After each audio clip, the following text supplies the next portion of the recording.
বসেন বসেন আপনারা, এই আপনারা বসেন, বিশৃঙ্খলা করবেন না, বসেন প্লিজ, আমি অনুরোধ করছি বসেন। আপনি বসেন।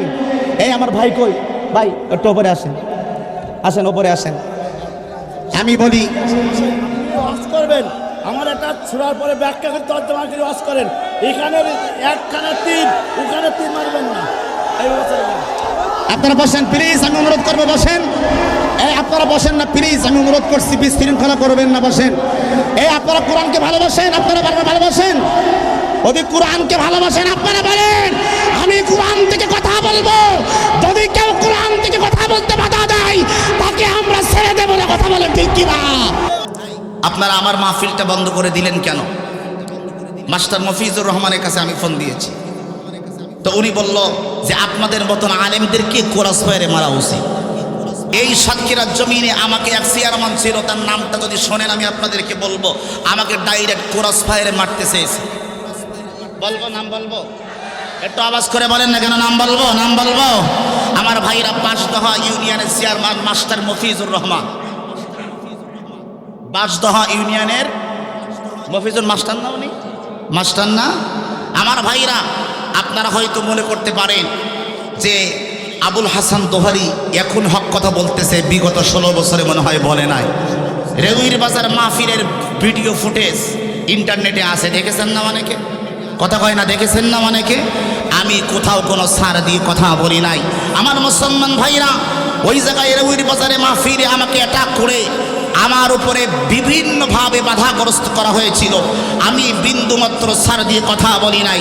আমার মুসলমান ভাইরা ওই মাহফিলের পরে আমাকে পরবর্তী মাহফিলের ডেট যখন রেখেছি তখন আমাকে ফোন দিয়ে চেয়ারম্যানের কাছে আমি ফোন দিলাম, আমার মাহফিল বন্ধ করে দিছে। আমি ফোন দিয়ে বললাম ভাই আপনারা আমার মাহফিলটা বন্ধ করে দিলেন কেন? মাস্টার মফিজুর রহমানের কাছে আমি ফোন দিয়েছি, তো উনি বলল যে আপনাদের মতন আলেমদেরকে কোরাস ফায়ারে মারা উচিত। কোরআন মায়া লাগাইছে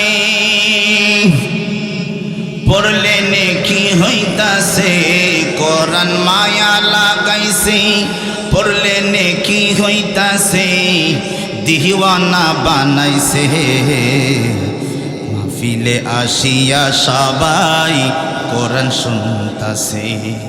কোরআন মায়া লাগাইছে পড়লে নেকি হইতাছে, কোরআন মায়া লাগাইছে পড়লে নেকি হইতাছে, মাহফিলে আসিয়া সবাই কোরআন শুনতাছে, ওই কোরআন বানিয়া সবাই জান্নাত পাইতাছে। কথা বলেন ঠিক কিনা?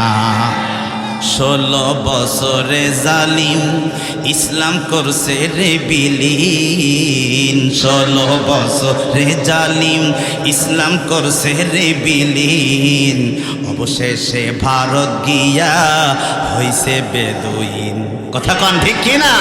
16 বছরে জালিম ইসলাম করছে রে বিলীন, অবশেষে পালাইয়া হইছে বেদুই। বন্ধু শুনে যাও সবাই সামনে ইসলাম ক্ষমতায়, ঠিক কিনা?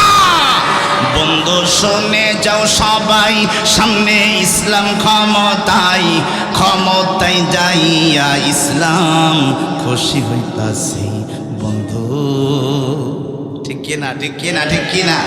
আলহামদুলিল্লাহ উপস্থিত স্বাধীন সোনার বাংলাদেশের ঐতিহ্যবাহী জেলা সাতক্ষীরা। এটা কোন ইউনিয়ন? বৈকারি জালিমের এলাকা।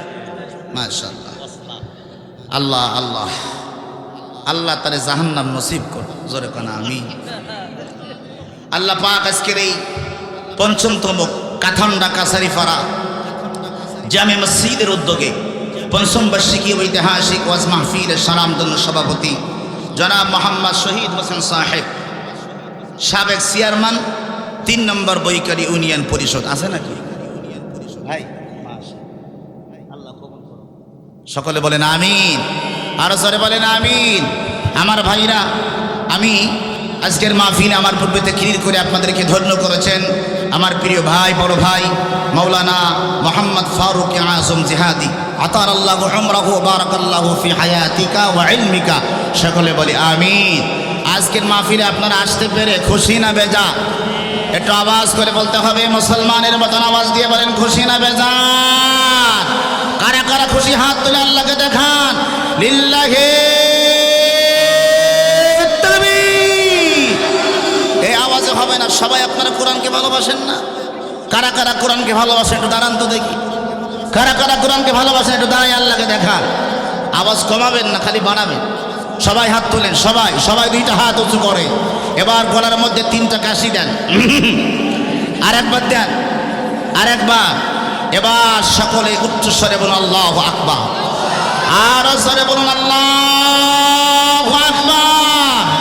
কোরআন আছে যেখানে, ইসলাম আছে যেখানে, আলেম ওলামা যেখানে, নারে তাকবীর।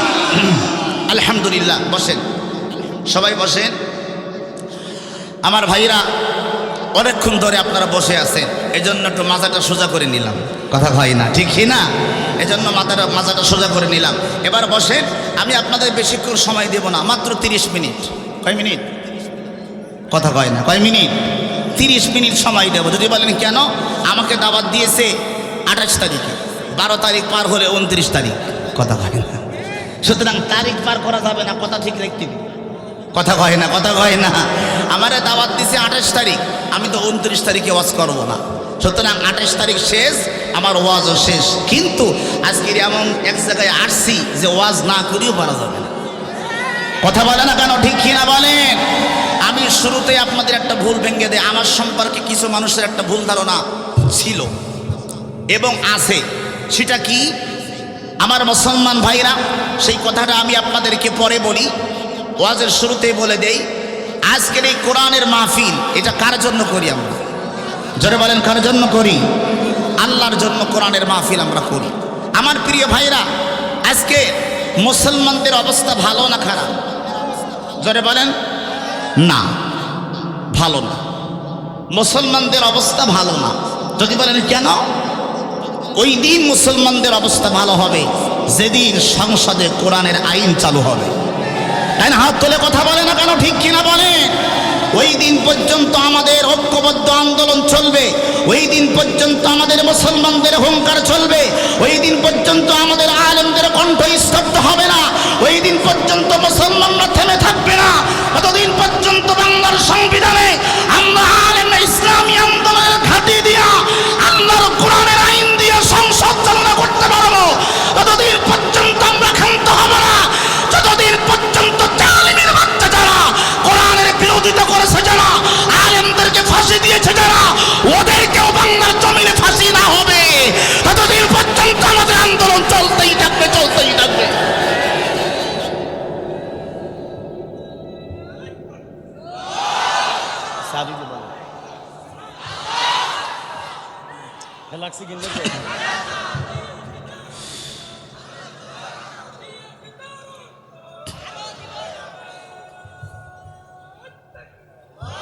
এই আপনাদের ভলিউম কমে গেছে কেন?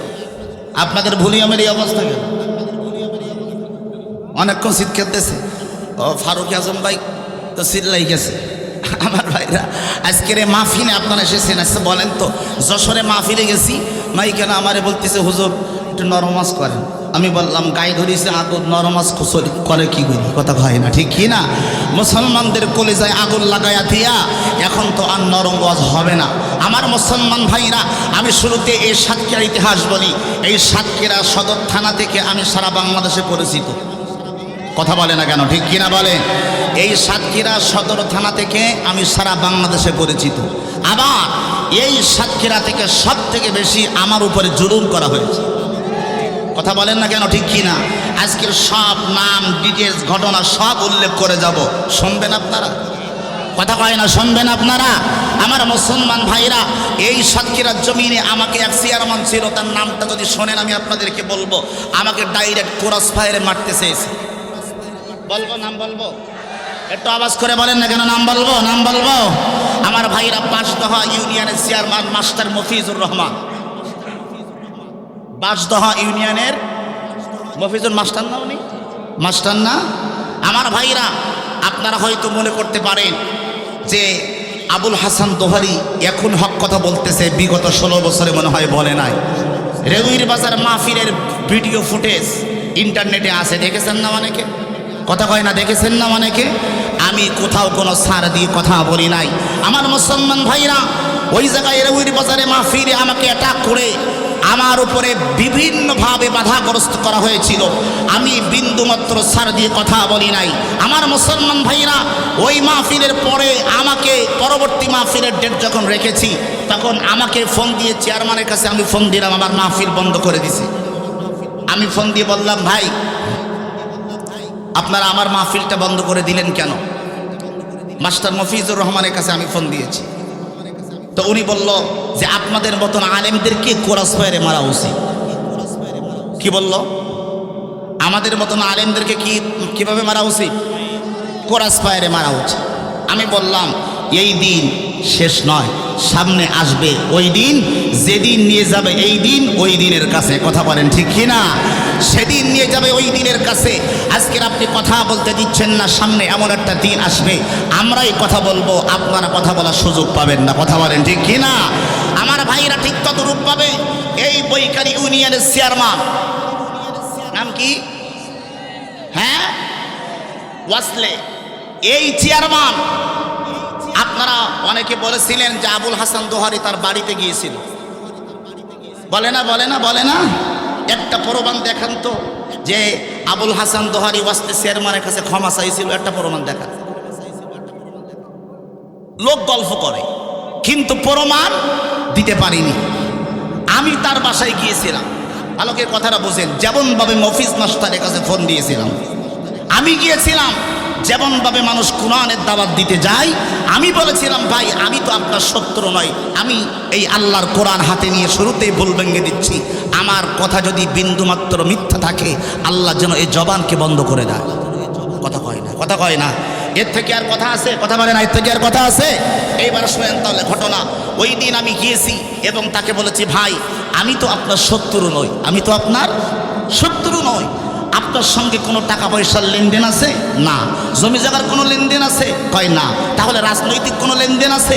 কয় না। তাহলে কোনো দ্বন্দ্ব নেই, আমি আপনাকে চিনি না, আপনিও আমাকে চিনেন না, সরাসরি কোনো দিন আপনার সঙ্গে আমার দেখা হয় নাই। তাহলে আমার মাহফিলগুলা কেন আপনি বন্ধ করছেন? আমি জানতে চাই। সুতরাং আমি সরকারের বিরুদ্ধে নয়, আমি ইসলামের পক্ষে। ইসলামের বিপক্ষে যারা অবস্থান নেয়, আমি তাদের বিপক্ষে। কথা বলে না কেন? ঠিক না? আমি বলেছি যে আমি কোরআনের পক্ষে কথা বলি, ইসলামের পক্ষে কথা বলি, আমিও মুসলমান। উনি বলল, আমার বাড়িতে 5টা 10টা ছাত্ররা লজিম খায়। কি খায়? লজিম খায়। কোরআনের মাদ্রাসার ছাত্রদেরকে আমি খাইতে, আমিও ইসলাম ভক্ত। আমি কই, আপনিও যেমন ইসলাম ভক্ত, আমিও তেমন ইসলাম ভক্ত, তাহলে কোরআনের মাহফিল বন্ধ করলেন কেন? এবার উত্তর শোনেন। উনি উত্তর দেয় কি? বলবো উত্তরটা? আরে কথা বলে না, বলবো? এইবার শুনেন। আমি মাহফিলে আসলে এই সদর থানায় সব থেকে বেশি মহিলা হয় আমার মাহফিলে। কথা বলেন আপনারা ঠিক কিনা বলেন? মহিলারা সব থেকে বেশি আমাকে মহব্বত করে, ভালোবাসে, আমার ওয়াজ শুনে। উনি আমাকে বলল, মূলত আপনার উপরে রাগ ওই কারণে নয়, আপনি যখন এই এলাকায় আসেন, ঈদের দিনে মানুষের ভিতরে ঈদ হইলে যেমন আনন্দ হয়, তার থেকে বেশি আনন্দ করে এই এলাকার মানুষ।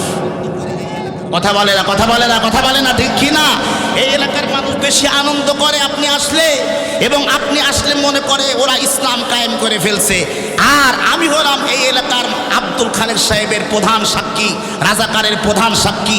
সুতরাং আপনি আসলে এই এলাকা বিশাল গরম হয়ে যায়, এই এলাকার মানুষের ভিতরে ঈদের মতন আনন্দ হয়, সবাই পাগলের মতন পতঙ্গের মতন ছুটতে থাকে। এই জন্য আপনার মাহফিল আমার এলাকায় আমি করতে দিতে পারবো না। তাই আপনি ভালো বলেন আর খারাপ বলেন। আপনারা বলেন মুহাদ্দিস আব্দুল খালেক সাহেব আল্লাহর জিম্মায় চলে গেছেন। কথা বলে না, ঠিক কিনা? আল্লাহর জিম্মায় চলে গেছেন।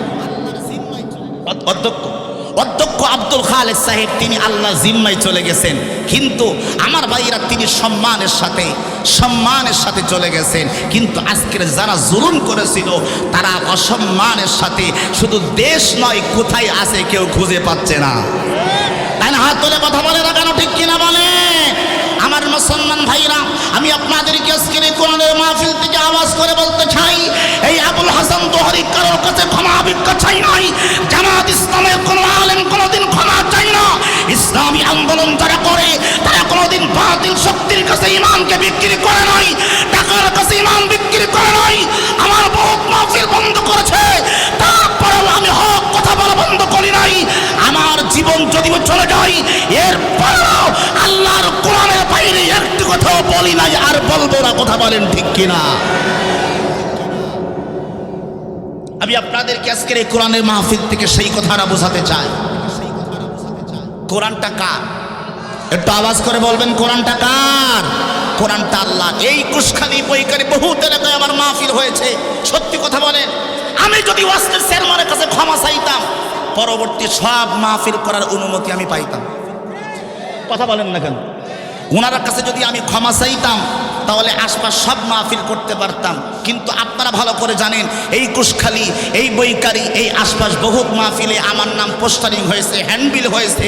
দিনের দিন সন্ধ্যাবেলায় পুলিশ এসে মাহফিল বন্ধ করতেছে। হয়নি? সত্যি কথা বলেন আপনারা, হয়নি? তাহলে আমি যদি এই বাটপারের কাছে ক্ষমা চাবো তাহলে আমার মাহফিল তো বন্ধ হওয়ার কথা না। কথা বলেন না কেন আপনারা? ক্ষমা চাওয়া মানে কি? মামলা ঢিসমিস। কথা কয় না, কথা কয় না। ক্ষমা চাওয়া মানে মামলা ঢিসমিস হয়ে গেছে। এখন আপনি পারমিশন দেন, আমি মাহফিল করব। টাকার কাঙ্গাল আবুল হাসান দোহারি না, টাকার কাঙ্গাল আবুল হাসান দোহারি নয়। আমি 3টা প্রতিষ্ঠান পরিচালনা করে ঢাকার বুকে 2টা। আমার মুসলমান ভাইরা, আমি আপনাদেরকে বলতে চাই, আমার অধীনে শত শত এতিম বাচ্চা আছে। গাদিক টাকা খরচ করে আমি কোরআনের মাহফিল করে আপনারা যে হাদিয়া দেন, সেই হাদিয়া দিয়ে কোরআনের মাদ্রাসা চালাই। তারপরও কোন বাতিলের কাছে ঈমান বিক্রি করি নাই, আল্লাহর কসম। আমি আপনাদেরকে এবার বলি, শুনেন। এই সাতক্ষীরা বাংলাদেশের বহু জেলায় আমি মাহফিল করেছি। এই বছর সব থেকে বেশি আমার উত্তরবঙ্গে মাহফিল। সব থেকে কোন বঙ্গের মাহফিল? উত্তরবঙ্গে। গতকালকে রাত্রেও মাহফিল করে আসছি বগুড়া জেলা, গাবতলী থানা। আপনাদেরকে বলি, যত জায়গায় মাহফিলে গেছি এইরকম পরিবেশ কোনো জায়গায় পাইনি।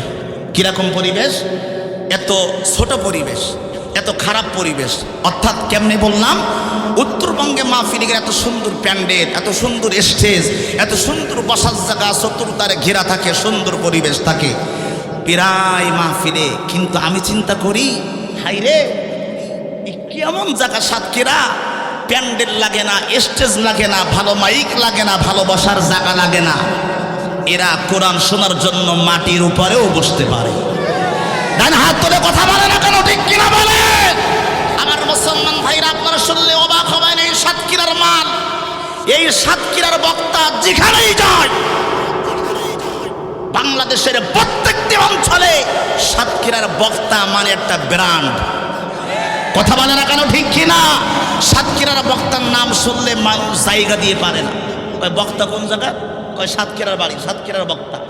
ওরে বাবা, কি আপ্যায়ন, কি ভালোবাসা, কি আদর, কি মমতা, কি ভালোবাসা আমার ভাইরা।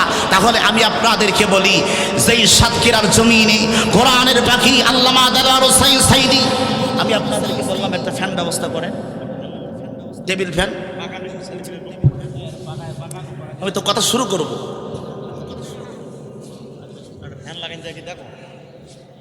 টেবিল ফ্যান কারো বাসায় নাই? কষ্ট হচ্ছে আপনাদের? কথা বলেন, কষ্ট হচ্ছে আপনাদের? আমার ভাইরা, তাহলে এবার সবাই বলবেন আমার সম্পর্কে আপনাদের ভুল ধারণা ক্লিয়ার? কথা বলেন, হাত তুলে দেখাতে হবে ক্লিয়ার। সবাই বলেন ক্লিয়ার। আমার ভাইরা, ওরা ভুল করে আমার একটা ছবি তুলে মনে করেছে আমি ভুল স্বীকার করেছি। আরে ভাই,